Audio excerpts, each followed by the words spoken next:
Hello, everybody. Hi, everybody out there. Happy Wednesday evening. We are gathered together for cocktails and conservation live on Oakland Zoo's Facebook page with some really special guests. Excited to have people join us. Woohoo! Warm today, warm and buggy, which is great because we're going to Borneo. It's perfect. Hi. Hi, Facebook. Hi, Oakland Zoo friends. This is Amy Gottliff. I'm the Vice President of Conservation at Oakland Zoo. Pretty great job. All right. Happy to see you. Hi, Peter. Happy to see you all. All right. I say it all the time. I believe it, and I'm going to say it again. Woo woo to you, Michelle. What a joy it is to share this world with wildlife. Come on, think about what people are talking about in quarantine. Birds, squirrels, their dog, their cat, their dog, their cat. It's really on our mind, especially when we're in need. We share this world with animals, and it is such a gift. It is a joy. And it is a challenge, but there's hope. We have great leaders that are leading us on our way to conservation and animal welfare and a greener world. And we're so lucky that one of them is with us tonight. All right, buckle up. We are traveling. Yay, traveling. Remember that? We're going all the way across the world into the future to Borneo. Borneo! World of clouded leopards and pygmy elephants, orangutans, gibbons, sun bears, hornbills. Here we go. Don't forget these are leech socks. You actually need them if you're going to go to Borneo. I'm not kidding. Get your leech socks. We're out of here. All right. We'll be meeting one of my heroes, Wong Siew Te, tonight, very soon. You are here with us watching Cocktails and Conservation. You're watching Cocktails and Conservation, where we rendezvous with inspiring wildlife conservation leaders from around the planet, hear their stories, learn how they protect the animals we love, and how each of us can help. With our featured custom cocktail, together we toast to taking action for wildlife.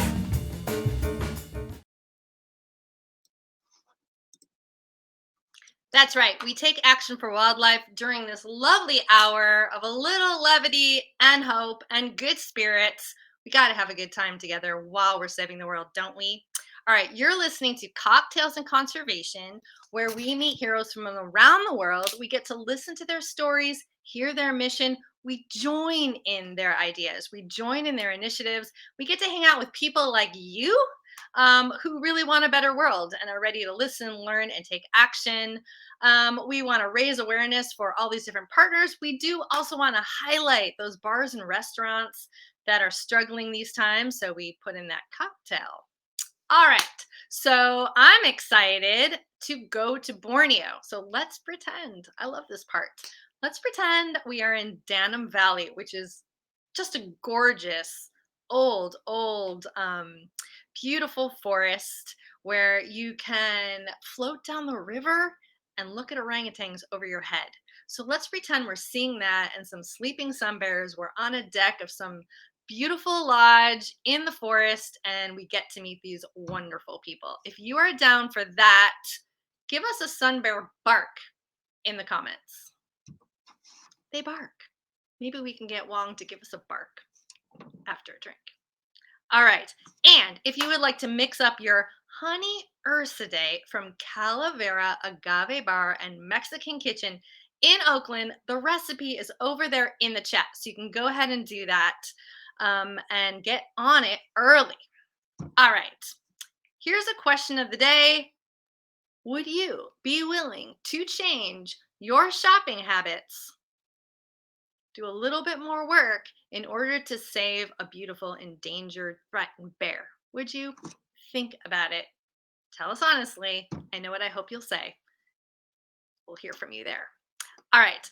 Meanwhile, I want to welcome everybody here, people who just happen to be on Facebook, friends of Wong's, friends of Calavera Bar, Oakland Zoo donors, and friends of the wild. All the Bornean Sun Bear Center fans. I know there's tons of them if you're here. People who just happen to be on Facebook and be like, what's this? Okay, I'll do it. You're welcome too. We will be talking with the founder of the Borneo Sun Bear Conservation Center, Wong Siew Te. Been working on pronouncing that, and he's been helping me. He is incredible. What a guy. So we're going to just join you right to that project. So if anytime you just want to check it out on the side, go ahead, or even donate, all the better. So Wong, if you were to Google this guy, there's TED Talks. He was just on WCN speaking. He's a CNN hero. He's been featured in books about wildlife heroes. Okay, he got a Flying Elephant Foundation fellowship, huh? So many good things. It's incredible. And I have had the pleasure of watching him go from a student to kind of a superstar. So it is my pleasure to have a hero and a friend who I've watched grow for all these years. Wong, join us.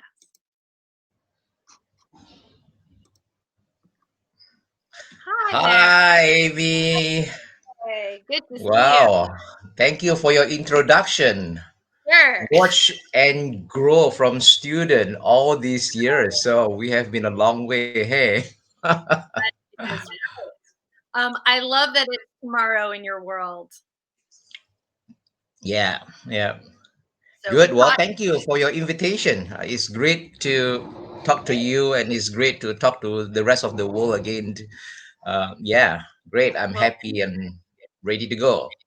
yeah. Well, I know you were because when we pre-met to make sure our tech worked, Wong was drinking a shake made out of like 25 magical ingredients that he's been doing for 2 years. So if you're wondering what his secret is, there's number pretty amazing. All right, well, give us a little idea of where you are right now and what's life like in Borneo. So right now I'm in my office. This is my office at the Bornean Sun Bear Conservation Center. Of course, is this iconic pictures that become our logo, my family pictures, and blah blah. And right outside is the rainforest. Actually, our center is adjacent to the Sepilok rainforest, and then yeah, so my fish tank, as always, I always have a fish tank beside where I sit, and then my bookshelf and so on. So anyway, I'm at the Bornean Sabah Conservation Center in Sabah, in this city called Sandakan, and then in northern Borneo, in the state of Sabah, Malaysia, Borneo. And then right now is 9 o'clock and 8 minutes in the morning. That's where I am right now. All right. And you were telling me earlier this was supposed to be Visit Malaysia year. Yes, Whoops. that is correct. This Okay. year is supposed to be Visit Malaysia year.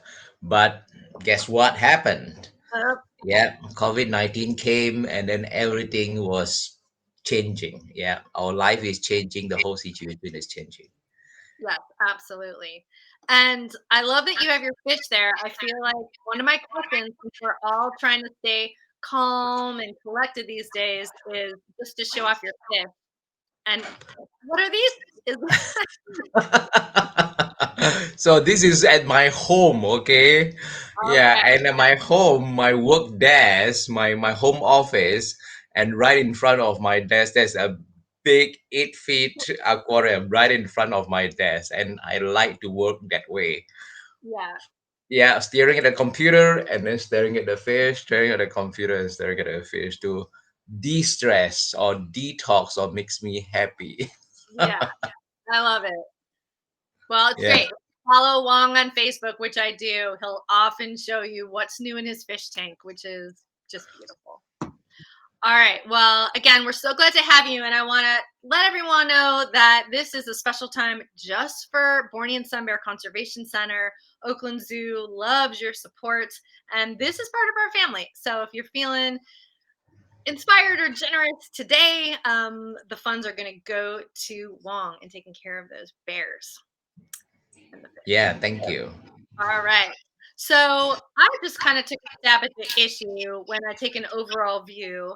We at the Oakland Zoo have sun bears, and we have black bears, and we have grizzly bears. And it seems like all of them are struggling in some way. I think of the A6 have major threats, including the sun bear. And is it true there's less sun bears than orangutans? I'm very sure that's the case. And you know what Yeah, they say yeah, about how endangered yeah. it is. So Well, yeah. From years of study, we know that sun bears, they are the density is very low. Okay, they have a very slow reproduction rate, even slower than the orangutan. And then they live in the forest of Borneo, Sumatra, and West Malaysia, are very low in productivity in terms of fruit production. mhm. And because of that, the food in the forest is relatively low compared to other regions. Yeah, although it is green and lush, but fruits is the primary products in the forest, and it determines everything's high on top of the cascade. Yeah. I So got yeah, it. so when fruit is low, then everything is low, and including the bear's density as well. Well, Yeah. there you go. I also love the statement that, well, this is the smallest bear and the least known bear, but much of what we know is because of your study. So I want to talk a little bit about you, and Sure. show off some young Wong back in the day images. Walk us through your journey. So Ah. I know you have a master's in sun bears and a PhD in something else. So are you getting your master's degree here? No, well, I did my undergraduate and master and PhD all in University of Montana. So I lived in Missoula, Montana for 13 years. And then I studied the ecology of Malayan sun bear for my master degree. Got it. And then I studied the effects of selective logging on bearded pigs for my doctorate. I see. Okay, here's young you studying the Montana bear, and Yes. young you studying the sun bear, and here you are with your forest talk. Yeah, with the pigs. Yeah, that is my doctorate. Bearded pigs. All right. Well, you somehow brought yourself back to sun bears. So we want to know, how did you make your way back to sun bears, and what is it you love about these guys? Oh, well, there's a long story. As I started my sun bear work back in 1998, some 22 years ago. And then at the times, there was before that there was nobody study sun bear. We do not know anything about sun bears. And then at the times in 1998, there was three projects working on sun bear, and I'm very honored to be one of them. And then since then, we start to gather just basic information, biological information, ecological information, food habits, home range, and blah, blah, blah. Everything that we need to know about sun bears in the forest. I try to trap bears like the picture that I showed just now, Mhm. radio color bears, and then track them down in the forest and try to figure it out. What are they doing, in the forest? And then so occasionally I may have like visual sighting of the bears in the forest. And then and all of this information sometimes gathered from anecdotal information, sometimes from gathered from science, sometimes from direct sighting, sometimes from radio telemetry, and all of that give us a very important informations about what the bears do, what is the bears is all about. And then I think that gave me very very strong impressions that these animals is amazing. And later on we know that they are very important seed dispersal. They plant the forest. They are very important forest doctor. They are forest engineer. They provide food, and all these important ecological roles that they do. And that is really amazing. And then but when I come out from the forest and I see the completely opposite thing that happened to them. Their forest has been cleared. They are being killed for food, for medicines. The baby are being kept as pets, and all these two extreme. The one extreme is how wonderful they are, how amazing they are, and the other one is like how horrible we treated them. And then during that times, Malaysia, or especially Sabah, still have a lot of people keeping bears as pets. And then all of the recreation areas, mini zoo, crocodile farm that I visited, all have captive sun bear locked up in small cages, displayed to attract visitors, to make profit. They are literally being exploited upon. Yeah, so I see the two extremes. So that's why I said, I have to do something, for as a at the time I was a student, as a researcher. I know about the problem more than anybody. Mhm. I have to do it. I cannot expect other people to do it. That's why the responsibility is on me. Thank Yeah. you. Well, I want to get into the problems and take questions, but I just love, before we get into the problems, I just love these images. They're such special bears. So Yeah. you could tell those claws, and then the chest, and then of course that amazing tongue. Mm. It's just such unique animals. Yeah. Yeah. And all right, there you go. I mean, what other animal has that? Maybe a few others.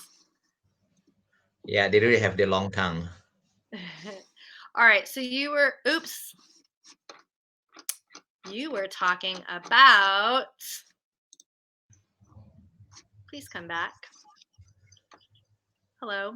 You were Yeah. talking about the cages, Mm. and the pet trade. So is Mm. this a sun bear that was found in the pet trade? Yep, this is a sun bear in a pet trade. This is Tantan. And then this is one of the bears that sent to us, and this is represent one of the many bears story, very similar. They are being kept as pets. And then for this particular individual, she was sold by the roadside, and somebody saw her being sold, and then he bought this bear cub, and then directly sent this bear cub to us. And then so he's doing a good thing by rescuing this bear and then send it to us. But the other thing that he can actually do better by reporting to the authority immediately, so that the people who sold it, either middlemen or poachers, will face consequences, because it is against the law. Yeah. So you're up against this pet trade, and then here you are. Where are you here? Is this more pet trade situation? Yeah, this is another sun bear cubs being kept as pets. Yeah, this picture was taken in Cambodia actually. Right. Not one of our bears at the Bornean Sun Bear Conservation Center, but the Free the Bears facilities in Cambodia. And over there, they also face the same thing as well. Mhm. Adult bears being slaughtered for food, for gallbladder as traditional medicine, All right. and baby are being sold for pets. And in this part of the world, people thought it is cool, it is cute to have a bears in their home, and that is so wrong. It is against the law in the first place. So Yeah. you cannot do that. Yeah. So you've got the illegal wildlife trade and people keeping bears. So you're getting these very damaged pet bears. And then because of the agricultural trade and people go clear cutting, there's probably even more access for a poacher to get in there and get at the bears that normally would be deep in the forest. Yeah. Is that true? So a big thing we talk about at Oakland Zoo a lot is deforestation in your region for palm oil. Can you talk a Hmm. little bit about that? Yeah, sure. Mhm. Deforestation or habitat loss is a major cause for that cause sun bear declining, and it's the biggest threat for sun bear, because sun bear is a forest dependent species, and they live in the forest and not in your backyard. And Mhm. then in Borneo, as you know, we have this amazing forest. Last night I watched David Attenborough's latest documentary, Yeah. I almost like cried to tear. And he was here. He was here in 1956, 57. And then he witnessed how our forests disappear in his lifetime. I would say he must be very, very sad to see that kind of thing. And our forests is so valuable in terms of biodiversity and also valuable in terms of cash by people for the timber. All of the big trees in our forest average canopy, the lowland deep tropical forest, the average height is 50 meters tall. The tallest tree in the world in the tropical forest is in here in Sabah, 100.8 meters tall. Wow. And all of those big trees are all hardwood. It has to be a hardwood for the tree to grow so big, so tall, and so strong. But for people's eye, these trees are money, money, money, money, money, either for international timber market or local timber market. So they fetch a lot of money. And because of that, and of course, human population grow, the demand for wood products increases, and then so we want to use wood. And then after the timber or the trees or the forest being cleared, being locked down, then what happened? The land, the used to be forest, have to turn into something Mhm. to generate revenues, to make the life better for local Malaysian or Southeast Asian. And agriculture come in, and then agriculture come in. It used to be in the past, rubber plantation coming in, and then after that oil palm trees come in. Mhm. Yeah, oil palm tree find this place such a wonderful place to grow, because it is originally from Central Africa, from Ghana. And then the climates is just exactly the same: high solar radiation, high humidity, high rainfall, warm year round, and it is superb. And then without the natural predators, so oil palm plantations grow really well. And then plus, when human population increases, the demand for oil product increases. And then the oil palm tree it happened to be the most productive oil crops in the world. It is 20 times more productive than soya beans to produce the edible oil or the industrial use Ah, oil. Like, yeah, so all of that. And because of that, the whole Malaysia, Indonesia is the two country produce the most palm oil in the world. um, Yeah, it's so many things that you need to yeah, tackle and different yeah. people need to tackle.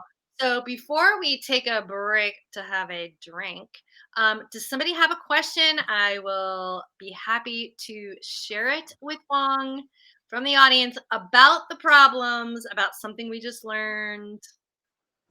I have another question that I know people asked me earlier, and that is, has climate change affected the well-being of sun bears in the wild?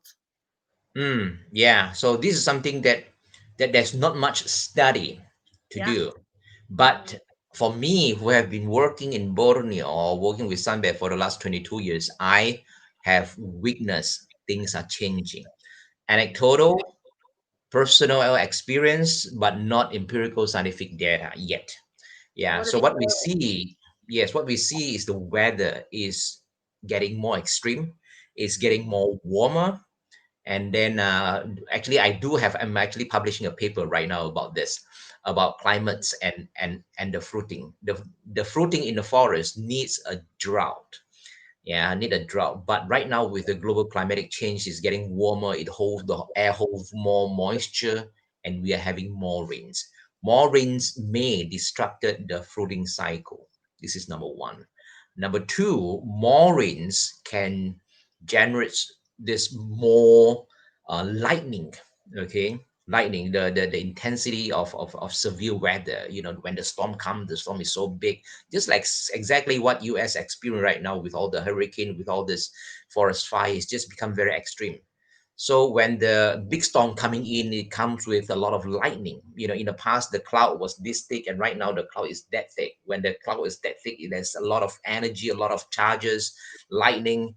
And then so we see more lightning in our forest. And a few years ago, we have one of our bears got struck by lightning when Oh she my was god. and she was sleeping high on top of the tree. And that is the wake up call Oh for wow.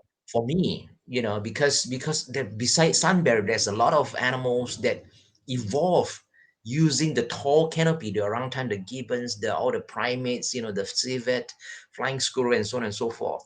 And then that they are facing the unprecedented threats that they never faced before. Yeah. Wow. And then, yeah, and then I can go on and go on. Just stop me. How about this? We're gonna Patrick offered us a question. We're going to Sure. use Patrick's question as our trivia question. Why are they called sun bears? Everyone can think about it on their own. We'll hear on the other end of our drink. We have a couple other good questions. We'll try to get to them all. We do make a promise that on the Facebook page, we'll circle back and answer these questions. We'll get them out of Wong and make sure your curiosity is sated, even if it doesn't happen right away. So why are they called sun bears? So while you're thinking Okay. about it, don't answer it yet. Let everyone work on it. We are going to hear from this very, very cool restaurant. It's called Calavera Agave Bar and Mexican Kitchen in Oakland. They're part of Hive Oakland, which is in Uptown. Wong, it's extremely hip. You would love it. And it's just, the place has got a great feel. You can even go there and eat out on the patio. You can order in. You can do pickup. Delicious food, great atmosphere, great Oakland community member, and just wonderful of them to contribute. They were very enthusiastic about making their drink, so I'm really excited to show to you. So I'm going to hide the two of us. We're going to give Calavera the stage.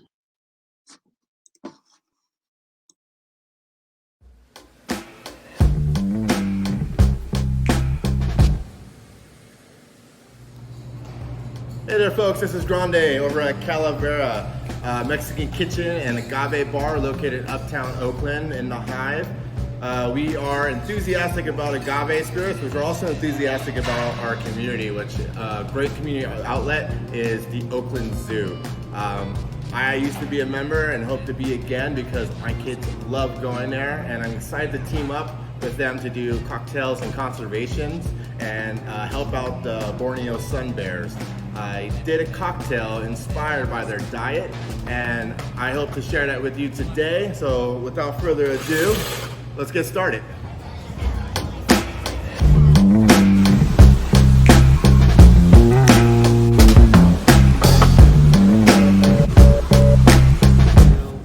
All right, now let's get started. We're gonna use Sierra Norte. Sierra Norte is a black corn whiskey from Mexico by master distiller Douglas French. This whiskey is beautiful because it uses a heirloom corn that is attributed to the biodiversity of Oaxaca. It is an heirloom corn that is probably going to extinct, and Douglas French has actually made it accessible to the people through Sierra Norte whiskey. So we're going to use 2 ounces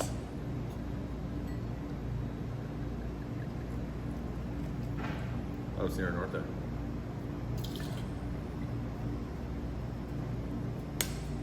Smooth that over. We're going to use 1 ounce orange infused pineapple juice. I call it piña naranja.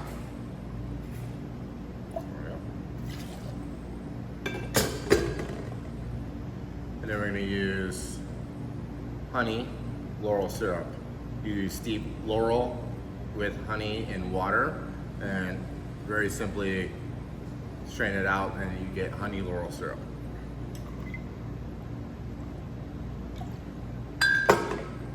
We're going to do 3/4 egg whites. Already cracked the shells, adds fluffy body to the cocktail. And now we're going to do 1/2 ounce of lemon juice. Lemon juice adds brightness and acidity to the cocktail. We don't need much. Pineapple adds enough. We just need to brighten it up a little bit. Now, for the fun part, we're gonna shake this up. Some cocktails utilize a reverse shake or a dry shake. We're not gonna do either of those. We're just gonna shake it vigorously for a longer duration, so about 15 seconds. Who wants to count?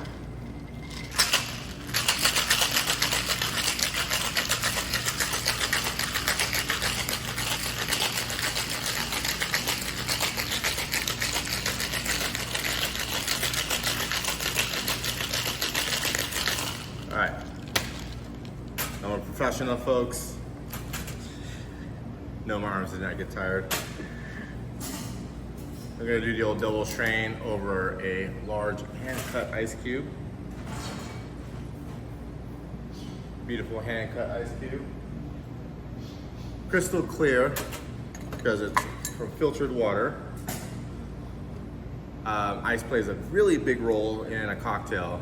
It dilutes the cocktail with nice, clean, fresh water without taking any of the beautiful profile or attributes from the cocktail. Now let's do a double strain. This is a Hawthorne strainer. This is a fine mesh strainer, so we're gonna use both these. Taking away wood chips. Wood chips? I mean ice chips. Oh, yeah. There you go. Now, we're going to do a nice little chicatana salt. The chicatana salt is a delicacy in Oaxaca. It is ants that is milled with Oaxacan sea salt. Adds a nice saline and brininess to the cocktail that is sweet and acidic. And then we're gonna finish it off with a dehydrated lemon. I like to play with the diet of the Borneo sun bear using fruit, honey, and insect to compose this cocktail. And I think if you're a sun bear, I think you like to drink this. Cheers.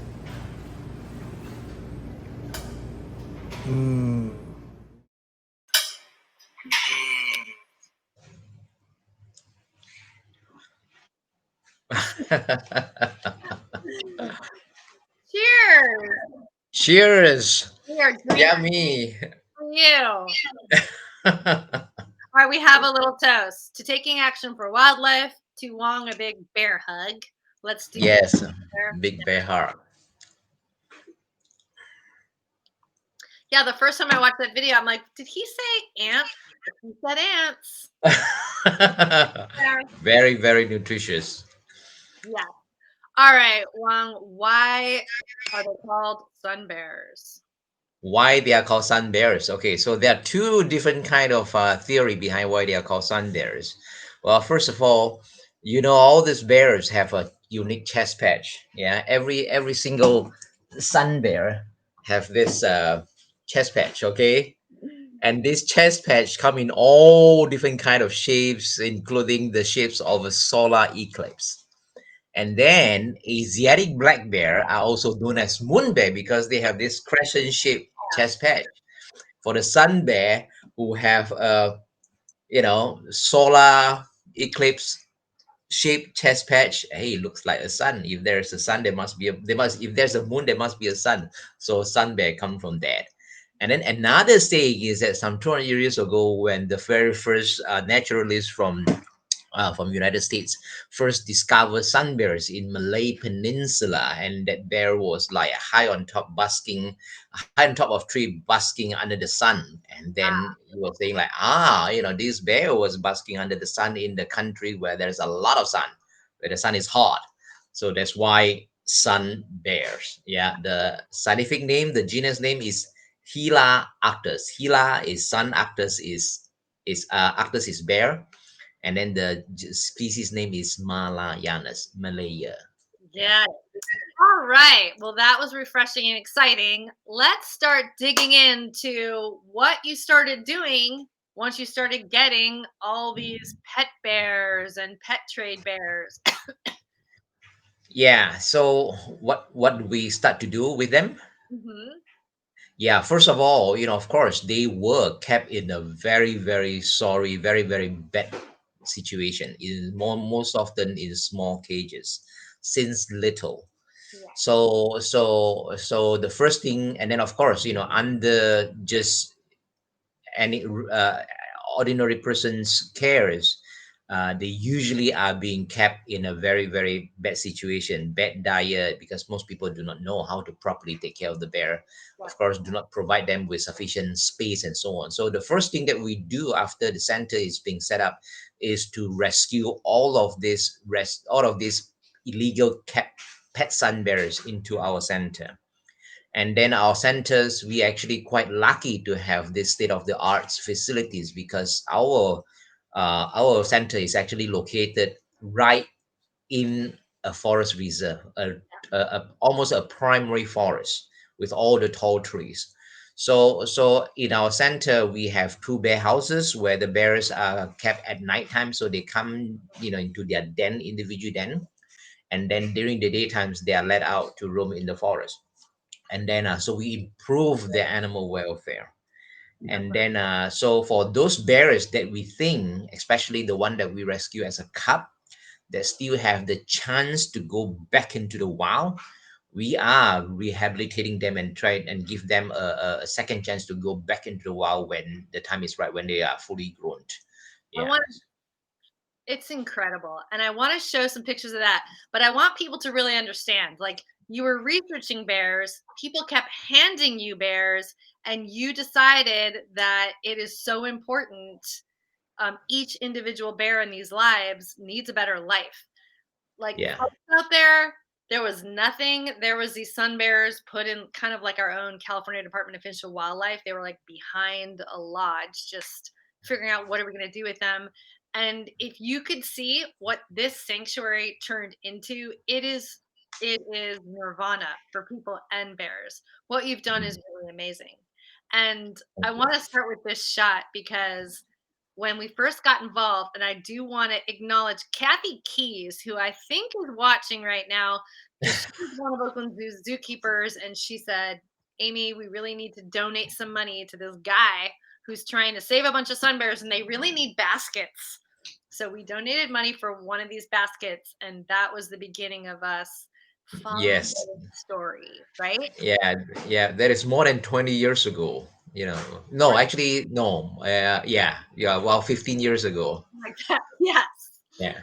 Um, and you went from nothing to honestly this spectacular team. I love this photo. Um, jobs and pride to this huge team, and making it such a great establishment. So, and then the one question I want to have is, you somehow got the whole government to donate and to get on your side. Like, how did you do that? Yeah, so obviously a project like this, I cannot do it without the support from the governments. Mhm. Yeah, and as during when I first set it up, I was a student. I was a doctorate student with no money, by myself, very poor. And then but the plan obviously is a good one. So I presented the proposal or the plan to the wildlife department, to the forestry department, Sabah Forestry Department and Sabah Wildlife Department, who is the two authorities on wildlife in and on forest.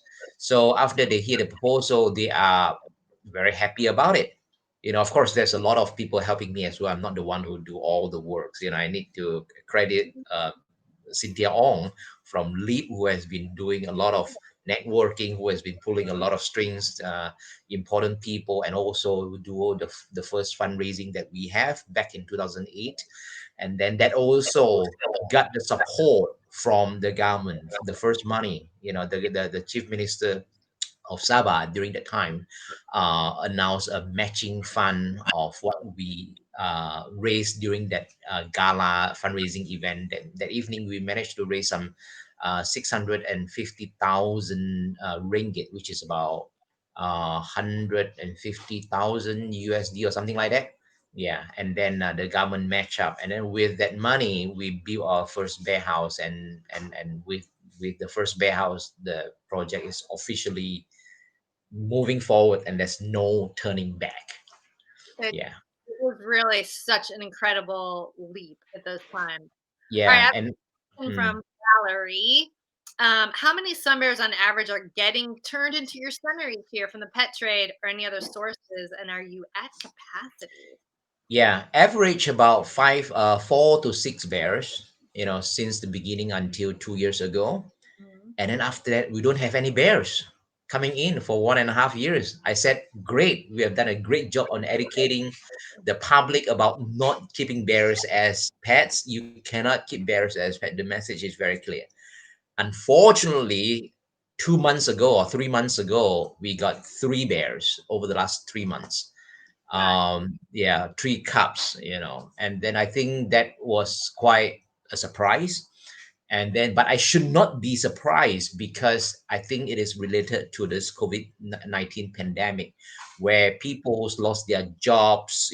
People become very poor, and then they have to survive. Then what they did do is to go to their backyard and set snare and start hunting again. And then, yeah, and all of the bear cubs that we rescue represent a mother bears being killed brutally by poachers. So it is not just here. This is like across Southeast Asia, or across the yeah. world. This pandemic really do a lot of harms that you may not think of, but it's actually happening on the ground, where there are so many poor people trying to make a living and try to survive and try to raise their family. When they lost their jobs, they are desperate. Yeah. Well, I want to just show this one image. It really shows, if you can see, these are people experiencing. You're not going to see a sun bear if you're cruising through the jungle. This is a special time to see them in the almost wild in their beautiful home. It is so inspiring. And I was going to ask you how it felt to see a bear go from that little cage or however it was living to just this forest life Yeah. the first time. Yeah. Very, very, I mean, I'm very, very happy. I always say is when the bears is happy, I'm also happy. Yeah. And then imagine that if these facilities is not here, then they are all either being stuck in the small cages, pacing back Mhm. and forth, back and forth, back and forth, back and forth all day long, and then being fed like really crappy food. And then bears is such a robust animal. As long as you give them food and water, they will live. They just don't die quick. Right. But the life, the quality of the life, they are like suffering in high stress all the time. And Right. it is so wrong that we did this kind of thing to an animals. I mean, this is, you know, very, very cruel. If you heard about the bear bow industry in China, in Cambodia, or in Vietnam's, they are very cruel. I mean, bears used to roam a large area, and suddenly you confine them in a small cage. It is absolutely wrong. Absolutely wrong. Well, I do want to mention that me and my team and a bunch of amazing travelers did get to go to check out this center in 2013.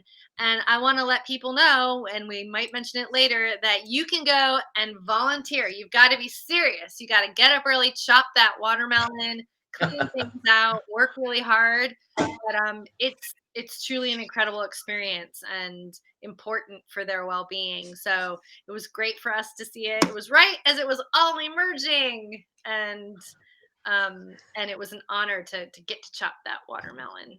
Yeah, well, the honor is always mine, especially when Oakland Zoo are helping me all these years. Yeah, Yeah, so thank you for that friendship and support all this time. It's really of appreciate course. it. All right, so I want to hear a story. This is, I think I've got the photos right, but a bear you talk about a lot. Is this Mary? No, this is not Mary. This is Not this is Mary. Tantan. Yeah. This is Tauntaun. Was Tauntaun one of the first? No, no. Tantan came here. Yeah, 5, 6 years ago. Okay. Yeah, So this is an example of what you get. yeah. Okay, then what about this one? This is Mary. Yeah, and she's also the one that appear on my Ah, blog. Yeah, yeah. okay, great. So Have so that. this picture was taken the second day that she was here. Oh, Yeah, she was, and the first time I saw her, I saw, I've been seeing a lot of bear cubs. Yeah, and then Mary, when I first saw her, something does not right. Something is not right. Her head and her body does not match. She got a big head. She got a big head and then a very short body. yeah, almost like, 1-to-1 ratio. And then she was very tame. And this is like, we haven't, this picture is the second day, means that we haven't established the bonding yet, but yet she just trusted anybody around her. And I can just walk her to the clinic to weigh her, and then walk her back. And then she walked very slow. And what happened was that she was so malnourished. Her growth was stunted because of bad food, no milk in her diet. And then and that's caused this big problem. And that's her again. Yeah, the one on the left. The picture on the right is me walking nappily during that time, the Oh, very first bear that we released back into the wild. okay. Yeah. But this is you teaching Mary. Is this Mary too? Yeah, this is yes. Okay. Mary's on the left side. Yeah, that's Mary. I mean, just Yeah. to see going from the cage and the little one, following you and trusting you, and now getting to live a life. Y- can you repeat that question? All right, we have a question. We're gonna bring this guy back. Keeps falling. Okay, sorry. No, it's my fault. Okay, I have a question that I was going to ask, and this is from Kathy Keys, and she said, "Talk about Oz's history with bears, and one of those bears that we have that connects to your story." Yeah, sure. So our bear means the bears in Oakland Zoo, eh? Yeah. Okay, so guess what? The Oakland Zoo bears is the Bornean sun bear, and then come from our facilities before I set it up.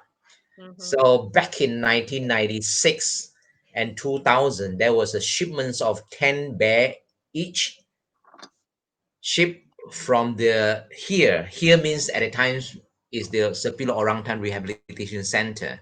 And the Sepilok Orangutan Rehabilitation Center also is the place where Sabah Wildlife Department keep out of the rescue sun bear.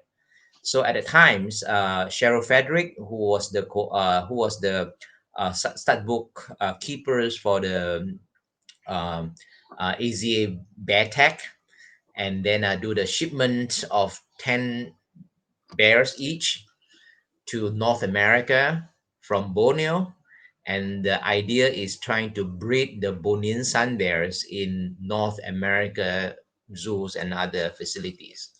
And then the Yeah. one that you have is one of our bears. Yeah. And then Bulan was the sibling of our bears that was bred in San Diego Zoo. Right. And to make Yeah. it clear, these are bears that would never survive in the wild, and we were Yes. giving them a Yeah. beautiful. Those are pet bear. Yeah. Yeah, absolutely. Well, Yeah. I want to talk a little bit about the amazing work you do with very special bears who are able to be released into the wild. Can you tell Yeah. us how that works and what you've done lately with that? Okay, so one of the works that we do is to rehabilitations and then reintroduction. And then where for me, I think for those bears that still have the chance to go back into the wild, I think we have to try our very best to give them this second chance. For me as I'm a wildlife biologist. I want bears to live in the wild and not in captivity. It doesn't make yeah. So we are trying to do our best, but we know that there's a lot of bears that cannot be released back into the wild. Yeah, but for those that who can, especially the one that we rescue as a cub, and then we rehabilitate them since little, we give them the forest since little, so they always have in touch with the forest. They know what to do when they see tree, when they know what to do when they saw found a termite nest, for example, or can dig out earthworms and all the invertebrates in the forest as food and so on. So we want to give them a second chance. So these bears are being selected. Actually, yeah, before that we study their behaviors and see, have an assessment, see which bear has the highest chances of surviving in the forest. And after the selections, and then when the time is right, when we have to wait until they are fully grown, so after that we release them back into the wild. Yeah, so far we have released 8 bears back into the wild. And then we are planning release three more this year, but because of this pandemic, a lot of things has been shut down, movement, blah blah blah. So we have to like delay and delay and delay. So yeah, and we have several bears on the pipeline. Yeah, so we will continue to do that. Hopefully it will, help the wild population, as well as, help the individual bears, and give these bears a second chance to be able to live in the wild again. Do the bears have a certain territory, so you have to really plan who goes where? Yeah, so from our study, we know that bear do have a territory, and then but the thing is that, and then we also know that the bears live a very low density in the forest. Yeah, and then every times when we release our bears, the bears are released in a vast forest. Okay, so for the last few years, the forest that we release bears is at the Tabin Wildlife Reserve, which is double the size of Singapore, with no people live in there.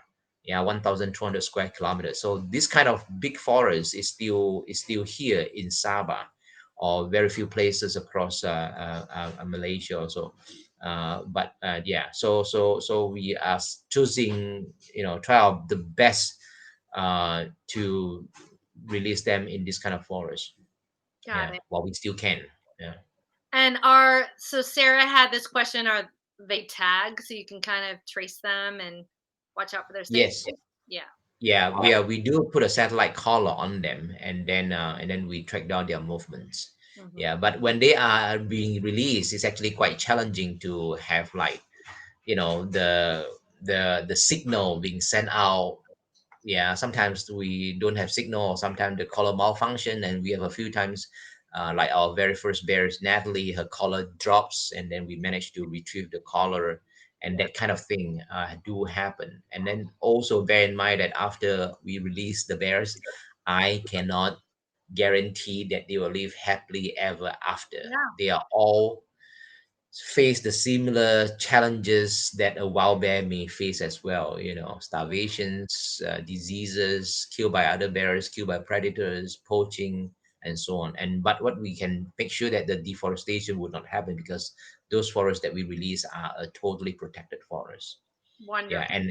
and far away from people. Yeah. Well, I was just gonna pop up this other photo just to show how many things you've been involved in and how many ways you've tried to communicate. This is you filming the movie Bear Trek, right? Yes, yeah, that is true. Yeah. Just watched it the other night. I love Chris Morgan. But so that you've really become Mr. Sun Bear. And in fact, we call you Papa Bear, right?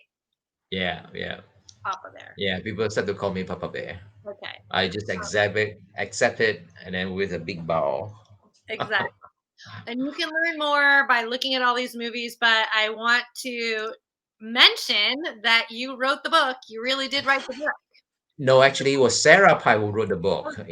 My English is not good at all. I cannot write. oh, well, I tell the story, and then about Sarah wrote it. Yeah, this oh, is. thank you, Sarah. Yeah, thank you, Sarah. And you can get this on Amazon right now because your gift shop is not open. All right. Yes, yeah, yeah, Great. So thank yeah. you. So this book is all about me since little, and then yeah, so it's like my biography. Okay. Yeah. I love it. All right, so we can take a question if it comes up, but I want to talk more about solutions. And I guess here you wanted a tricky question. I'll have two quick tricky questions for you. You're like, challenge me. One is, what keeps you optimistic? What makes you feel like let let Well, I have to. I have no choice. Usually, I always say people have a choice. yeah, People have the choice to be happy or to be sad, to choose this or choose that. For me, I do not have a choice. I have to move forward and continue working with Sun Bears. Therefore, to keep me going, I have to be very optimistic. I have to think about, the positive way, the positive energy always surrounded me, and then I have to keep that going, because I cannot fail, if I cannot give up. Yeah. please. So yeah, that's the thing. And then, when I watch Sir David Attenborough, uh all the documentary, especially the latest one, when I talk about when I see Gita Thunberg's talk about, hey, you know what we need is action. When we have actions, the hope is everywhere. Yes. Action is extremely important. We have to walk the talk and not just talking. Yes, talking is good. You have a big dream is good. You know, keep talking is good, but we need to have action, and action have to have somebody working on the ground 24 hours a day, 7 days a week, and 365 days a day, a year. Yeah. So yeah, I think and then I'm very blessed that with these optimistics, I don't know, you call this as a positive energy, it attract people, that this is got into the law of attraction, attract people to help me, like yourself, like Oakland Zoo, to help me on my journey until I reach my goal. What I am I there yet? Not yet, I would say I'm halfway. All All right. right. I'm 51 years old this year, and I got another 20 more years to go. And here's your last question for me, and then I'm going to see if someone's got one. But in your ultimate vision of what this world should be for sun bears, what does it look like? Oh, okay. The bear would live happily, in the forest, and humans and nature can coexist together. Human population have to stop at some point. We cannot keep growing and keep consuming the world resources. So we have to stop at some point and then learn a way to live with nature. I always give, I live in Montana for 13 years.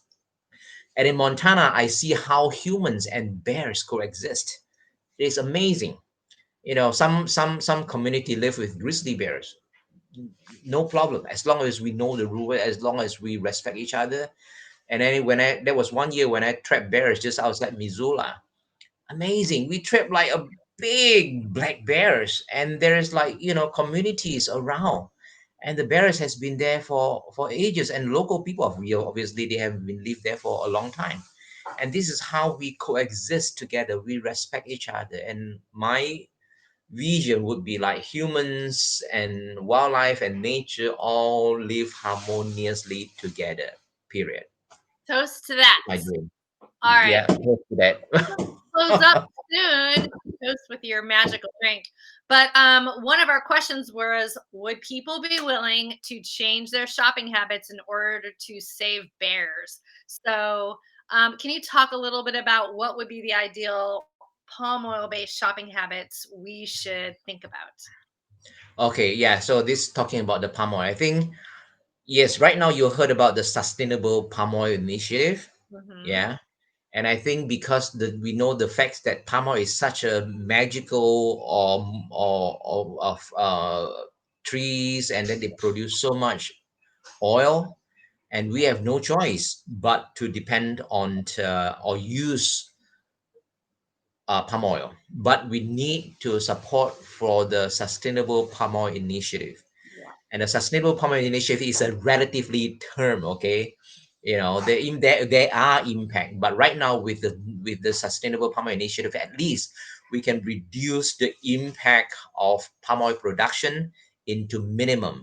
At least we can stop deforestation, because all of this sustainable palm oil initiative oil that produced from this initiative are not coming from a newly cut forest. And that's what we can do, and at the same time work with the pumps producer or oil pump growers, how to mitigate the impact, how to, like, say for example, reforestations or doing restoration works in their land that can connect two forests together. So there's a lot of dialogue that we need to work. And then so when you buy your products, make sure that it is have this sustainable palm oil label, and then we have to support that as much as possible. Um, I think I Okay. told you about this. If you don't already know, this is a sustainable palm oil shopping app. You can Yeah. through the Cheyenne Mountain Zoo. Mm. So if you can't read the label or really decipher, is this sustainable palm oil, you can use this app and scan your food and they tell you all about it. So it's really great. And if you go to Oakland Zoo's palm oil website under action, taking action. We talk all about it and connect you to that app. So it's really, really helpful. The small thing to do, you can ask your grocer what products are sustainable palm oil. I like to torture people at Trader Joe's doing that, and really get that in everybody's mind. Appreciate that. Okay, questions. So ways to help you. We can donate. Can we donate on your website? Yes, please donate at our Okay, website at www.bsbcc.org.my. thank you. Yes. And are you still doing virtual safari tours? Yes, we do. All right, so that would be amazing. So people can sign up to do that. Yes, you go to our website and then there's on the first page you can click that and people can do that. Yeah, and All I right, can talk about it. Yeah. sweet. We can get your cool book. We can follow along on Facebook. We can get our app. Yes. And we can just watch A- you continue to go for that vision. Yeah, and also adopt our bears as well. Yeah. Yeah, absolutely. Yeah, we have many bears waiting to be adopted. There. Okay, that is wonderful. All right, we know what we're doing, everybody. An hour flies by when we're being inspired like this, and things have been so rough out there. Just to hear of such a wonderful program, and the great home for these bears and the potential wild future for those other bears, is really what we all need right now. So thank you. Toast to you, my old friend. Yep. Okay, I finished my magical drink. I'm gonna drink my morning tea. Okay. I'm glad you're not having a cocktail now. That's good. Well, you have a great day, and everybody else Yeah, have, you too. and we will be in touch. Okay, thank you very much for this opportunity, and thank you, Oakland Zoo, for supporting our work all this year. I really appreciate it. And thank you, especially Kathy from Oakland Zoo, who has been taking care of your sun bears and taking care of me as well every time you think about sun bears. So thank you all, and Thank thank you. you everybody for tuning in. And then Yay. do follow my Instagram. Do Yep. follow. Yeah, do check out our Facebook site and all the social media. Yeah. Excellent. Next month we are on November 11th. We're hanging out with Alejandro Morales at Arcus in Guatemala. So another great night for you guys, and we'll be signing off. Good night, everybody. Okay. Bye. Thank you. Bye.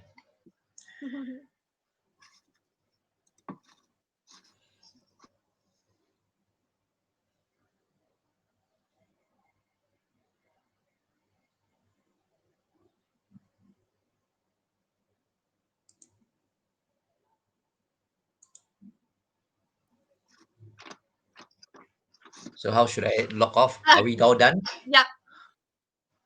Okay, let me see. So I just close this whole thing? Yep. You can close it. Okay, all right. Thank you again, Amy. It Go was live. wonderful. Okay. Bye, Wong. Yeah, bye, bye. Take care. And go to vote, okay? I will. Oh, yes. Everybody voted. Yeah, bye.